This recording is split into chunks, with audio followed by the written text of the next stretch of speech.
gražiausias Vilniaus gatves. Mes su pasididžiavimu norime jums pasakyti, kad šiandien esi švinime olimpinę dieną. Taip, vaikai, tik vaikštai turėtų jau sakykite.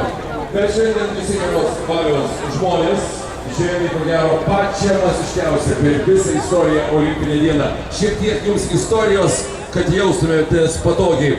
Tautinis olimpinis komitetas įkurtas 88 metais, o jau 1989 metais mes paminėjome pirmąją olimpinę dieną.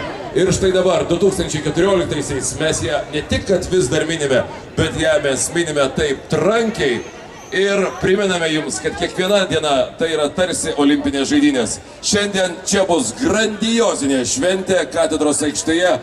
Visos federacijos išėjo į gatves, ne kabinetuose sėdi, ne ant popieriaus ten braižo kažką tai, o šiandien jūs visi galėsite prisidėti prie vienos ar kitos sporto šakos ir ne tik prisidėti, susipažinti su tos sporto šakos istorija, bet svarbiausia ir patys išbandyti irklavimą, stalo tenisą, lauko tenisą, dviračių sporto.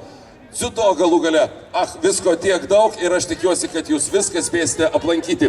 Šventė vyks ne tik čia katedros aikštėje, šventė vyks ir prie Baltojo tilto, bet dabar jūs informaciją per daug neužgrūsiu, o į sceną noriu pakviesti labai žavingą, charizmatišką moterį, flagmanę mūsų Lietuvos tautinio olimpinio komiteto prezidentę, sutikite ją ovacijomis, Daina Gudzinevičiūtė.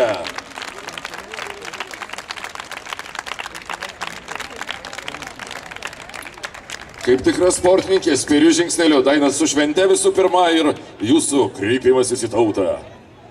Labas rytas visiems, malonu pasveikinti susirinkusius. Šiandien olimpinė diena yra jubiliejinė, 25-oji ir pirmoji L-Team olimpinė diena, todėl mes turim dvigubą šventę. L-Team buvo pristatytas tik prieš pusmetį kaip visų sportininkų ir visos tautos vienybės ženklas. Todėl šiandien taip pat Gedimino kalne, kur ir pristatėme L-Team, ant Gedimino kalno bus uždegta olimpinė ugnis. Visus kviečiu šiandien praleisti dieną sportiškai. Vilniaus mieste pamatysite labai daug paviljonų, kur galėsite susipažinti su įvairiom sporto šakom. Kviečiu visus dalyvauti ir nepamiršti, kad sportas mus vienyje. Labai sveikinu ir linkiu geros dienos. Ačiū Jums labai, va tokios ir turi būti kalbos, trumpos, nenuobodžios ir uždegančios. O dabar kviečiame Vilniaus miesto savivaldybės administracijos direktoriaus pavaduotojo, žmogų, kuris tikrai išmano visus sporto reikalus, Rytis Vaiginas, prašau. Visų pirma su švente, su olimpinė diena, sveikam kūne, sveika siela, prašau. Labą rytą, labą dieną, mėly vilniečiai, svečiai, sportininkai, prijaučiantys sportai. Šiandien iš tikrųjų graži diena, išskirtinė diena, olimpinė diena.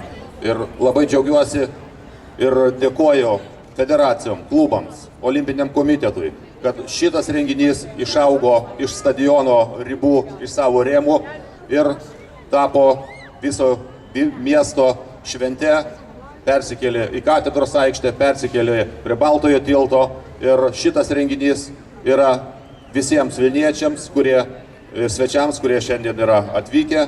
Ir aš linkiu visiems gerų rungčių sportavimo, geros šventės, kad šitą dieną paliktų jums gerą įspūdį. Sėkmės visiems. Ačiū Jums labai.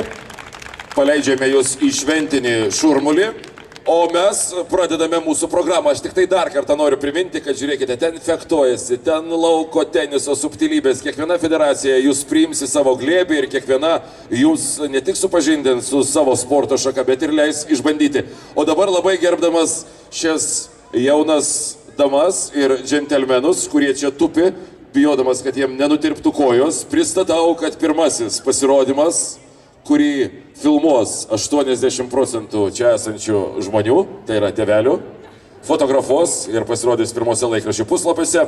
Pristatau Jums, tai yra Vilniaus gimnastikos mokyklos, Lietuvos edukologijos universiteto, Vilniaus lopšelių darželių Sakalėlis ir Ozas jungtinis pratimas. Jie taip labai gražiai į Jūs kreipiasi ir sako, kviečiame pašokti kartu.